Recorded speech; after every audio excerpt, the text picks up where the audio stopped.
Hi there, everyone. It is 12:30. Welcome to this special edition of the ACSA Legislative Lunch Break, along with Edgar Zazweta, ACSA Senior Director of Policy and Governmental Relations. I'm Naj and Edgar, ACSA Senior Director of Marketing and Communications. Go ahead and jump into our chat, say hello. Let us know where you're watching from today as we get ready to break down the May revision that has just come out from the governor a couple of hours ago. Edgar, let me just briefly go through some of the details right now, because I know our members are going through some of this, but let me give the details as they are right now, because at this moment, one of the things that the governor talked about, a historic level of investment in education funding. That's what came out today. Now, let me set the stage here for you, folks. Last year at this time, there was a projected $54 billion deficit for the fiscal year. Right now, we are looking at a projected $75.7 billion surplus. That is a very, very big deal. Proposition 98 funding to $93.7 billion. That is nearly $14,000 for students. We also have a number of different parts to this, and we'll go through and dissect them as we go. As we dive in here, universal access to transitional kindergarten. Edgar, that is something that we've heard of. We've had guests on our show that are big proponents. Kevin McCarty has come on, big proponents of TK, starting in 2022, 2023, and then full implementation by 2024, 2025. A couple of other pieces that we want to put in here. Increased access to preschool slots, expanded access to mental health screenings and treatments, cost of living adjustment of more than 5% for LCFF and special education. Edgar, there's so much, and we'll bring in ACSA Executive Director Wes Smith in here as well, because we want to go ahead and just get some initial reaction to what we've seen. Wes, your initial thoughts before we go through all of the basic pieces of this. What did you see? How are you feeling about what we've seen this morning? Well, I'll tell you, in a word, grateful. I'm certainly grateful for the resiliency of Californians. You mentioned the anticipated deficit, and now we have a surplus. It's because of folks in California not giving up, right, and being resilient. I'm also grateful for all the educators on this bit and those who aren't, because you did heroic work for the last 14 months to protect the rights and needs of students and to keep us moving in the right direction. We couldn't make these investments if folks weren't doing the work out in the field. So to them, thank you. And then to the governor, this is good news overall. We're going to dive into some of the things we want to change over the next bit of time between now and having a final budget in June. But let's be grateful that we do see some increased investments in public education funding. Certainly, some investments in early education. We know how key that is, especially to eradicating those access opportunity and achievement gaps that persist in California. A focus on some special education funding. Some of our students with special needs are going to get more resources. Still not enough, but they're getting more. That's exciting. Paying for screenings and mental health protections. Those are powerful also. We've got some concerns. We'll dive into those. We certainly need to figure out, with all this one-time money, how do we use it? But also, how can we get ongoing benefit from one-time dollars? And I'll tell you what, our members and our GR team know how to do that. And it's easy with stirs and purrs, so we'll get into that as well. So some things to work on. We've got to look out for our small school districts and rurals. They don't always see the same apportionments. LCFF, while it's focused on equity, and that's important, there are some that aren't benefited as much by our funding model. How do we protect them also? So there's work to do, but we start from a very positive foundation this May. Yeah, absolutely. A reversal, if you will, from what we were seeing this time last year. I want to say hello to Maria and Tamara, Christine, Christina, and Michelle. So good to have all of you guys with us. Edgar, I gave some of the bits and pieces of this at the top of the show. Let's go through some of this and dive into it. What is sticking out to you and your initial thoughts after going through what this budget looks like right now? Yeah, Naj, like Wes said, I mean, it's kind of our job, right? We first, gratitude. I think as Wes said, it's a positive budget. It's a far cry, as we've been saying all week and the last couple months. If we just reflect on where we were a year ago, and when we came on the air and talking about some of the drastic cuts that had been proposed at the time of May revise, right? So a lot has changed, obviously, in the year where we're talking about record amounts of funding. Just a couple of numbers in perspective, this is $17.7 billion more than they anticipated from January. That's not even the big change from last year. That's just from January. In terms of the January budget that was already deemed to be relatively positive, it came in $17 billion over those projections, right? So I think that in itself is a big takeaway. The one piece we haven't mentioned yet, which I know everybody had been waiting on, May revise. What is this going to mean for the planning for next year, namely in terms of distance learning, virtual learning? So the governor, now we have confirmation. The governor is proposing, as similar to the ACSA position, that in-person learning will be the default mode of instruction. Now, they also acknowledge that for those folks that either are not prepared to go back, can't go back, that distance learning or virtual learning will be offered, but utilizing existing law in the independent study parameters. Now, they are going to propose some changes to independent study. The big caveat, anytime we say anything here, especially when the budget has just been released a couple hours ago, we haven't seen all the finer details. We've gotten briefings. Our staff is in briefings as we speak. We hear the big picture. So we have to see like the actual language. But basically what they're proposing is that there's going to be some parameters around making sure kids have technology. There's going to be some requirements about daily participation for those kids that have virtual learning.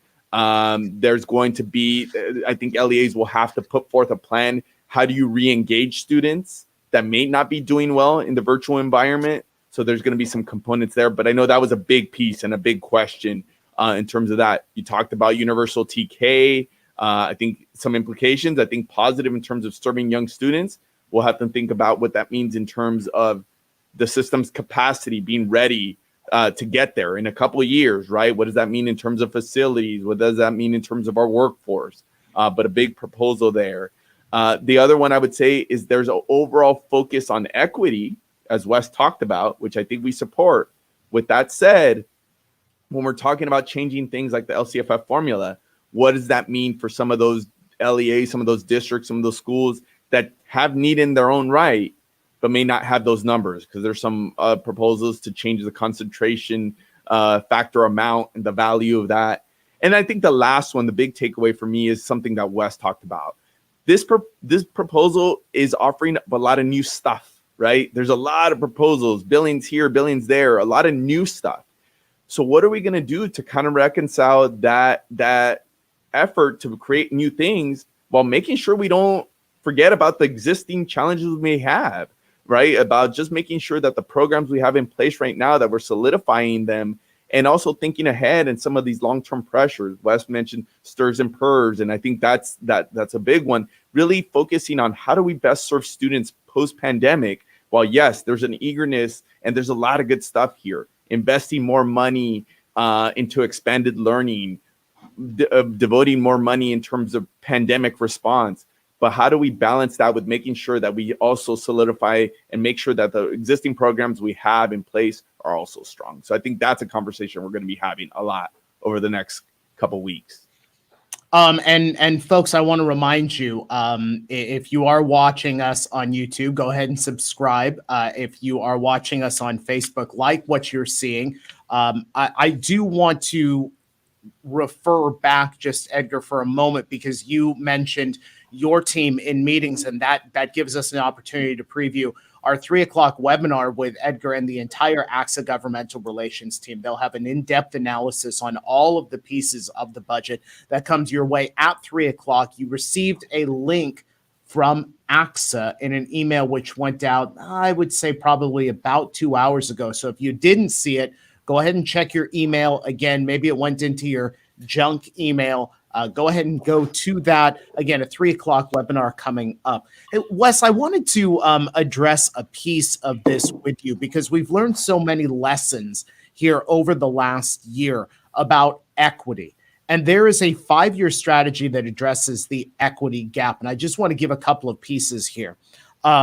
In this 5-year strategy, offering year-round access to enrichment and extended day supplemental education programs for low-income communities, improving teacher prep and training, increasing staff, including counselors, social workers, and nurses, increasing access to school-based nutrition. Wes, ACSA is an organization that has been pushing so much for equity. We keep it at the forefront of the conversation. When you see the governor propose a 5-year strategy to strengthen the equity that we have here in the state, from the lessons learned over the last year, where are we right now? What are the conversations that you're having with our members, and how impactful do you think strategies like this can be for our students? Well, our members are unanimous in this opinion that what we've learned, what the pandemic has lifted up for all of us, is the need for whole child and whole adult supports. That's especially true in our communities where they don't have the same resources. And so for the governor to prioritize some of those whole child supports, whole adult supports, it's powerful. It's absolutely powerful. Those wraparound services, those interventions that are sorely needed. And so it's encouraging. It shows that folks are listening to our ACSA advocates and our members who are calling for these things. And when we talk about expanding learning, I appreciate that we're talking about enriching learning also. One of our friends at ACSA, Tom Armelino, the executive director of CCE, talks a lot about research he's done in different catastrophes around the country, and how just drill and kill doesn't benefit students. It turns them off. Our students, and I'll tell you what, our teachers don't need a bunch of drill and kill. They need enriching learning opportunities. They need to receive them and to deliver them. And so expanding learning, enriching learning, and providing wraparound services is absolutely a step in the right direction. Edgar, on Wednesday, you and I talked about, we had little bits and pieces that were trickling out about what the May revision was going to look like. And you and I talked about a few of them. If there is one particular piece that you're hearing from members about, because you and I happen to be down the hall from each other, and I know you've been on the phone for a considerable amount of time, as our members are digesting this, is there one particular issue that you think is going to need more detail as we move forward? Yeah, I would point to obviously all the fiscal aspects and how these pots of money are going to go out, and how it's going to impact some of the different populations that we obviously serve. I think that'll be one. I think the big one's the one we've been talking about for months now. It's the detail around this proposal for accountability around for the virtual learning. Right now, it's evident after months and weeks of speculation of how this would work. They're being very clear. They're not reauthorizing distance learning as per the statutes that were eligible here in this previous academic year. What they're saying is no, that's sunsets. So distance learning as we know it, no longer there. Now, with that said, if you have families that want to continue virtual learning, if your LEA wants to create a virtual academy, you can do it. It has to be under independent study, and they're putting some new parameters around independent study. So I think we're going to have to see those details to really see, does it meet the intent? Is this going to be good enough for our folks that are now very deep into the planning process for next year? And Edgar, you had mentioned in your opening remarks about, there's a lot of things on here. There's a lot of really great things, and some of them, might be just short-term, one-time money. Wes, let me ask you about some long-range planning, STIRS and PERS, and the impact of increased revenue right now, a budget surplus, but the impact long-term on things like retirement. Yeah, it's a great point. It's something that our members have been talking about throughout this budget cycle. And it's something that I'll commit right now that our advocates and members are going to keep working on. This is an important issue. As a former superintendent, one of our articulated truths was we never spend one-time monies on ongoing costs. It's just bad budgeting. And so how do we leverage one-time dollars for ongoing benefits? That's the trick. Certainly, Michael Fullen talks a lot about investments in human capital. So training folks, I think those one-time dollars to train and support our teams as they do the work, that's a huge investment that has dividends paid over time.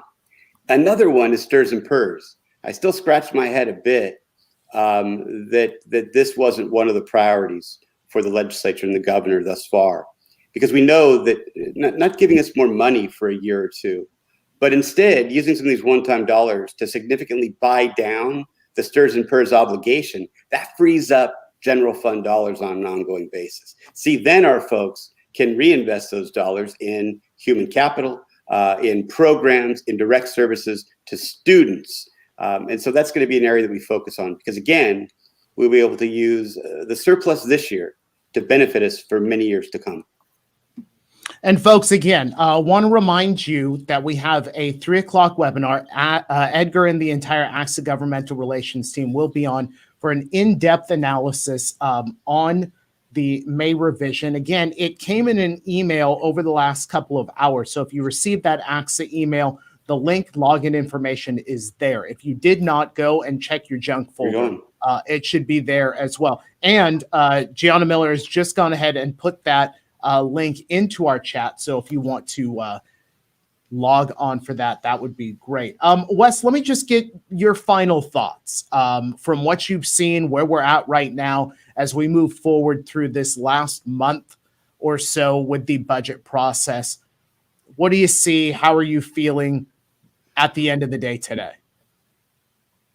I'll tell you, over the last several days and maybe a week or so, I'm seeing a renewed energy, a positive wave of emotion as CDC and California are making announcements about face coverings and wearing masks, vaccinations, and our negative data trending down, positive data trending upward. I see people encouraged, and we need that right now. We need that positive shot in the arm desperately. And here's another motivator for us. This is a positive place to start our conversations now in May as we work on the revise. And I would just say this: let's use that energy to make a difference. Let's not waste this energy we have right now as a membership, as a staff. Let's work together to fine-tune this budget proposal so that it benefits the areas we've mentioned and the folks who aren't currently benefiting from this proposal. Wes and Edgar, thank you so much. Folks, if you enjoy what you saw here, don't forget to join us Wednesdays, live and interactive, 1 p.m., the regularly scheduled ACSA Legislative Lunch Break that comes your way here, ACSA Facebook and ACSA YouTube. Don't forget our 3:00 webinar today with the entire ACSA governmental relations team. Thanks so much for being with us today. Have a great rest of the day, a great rest of the week, and we'll see you today at 3:00.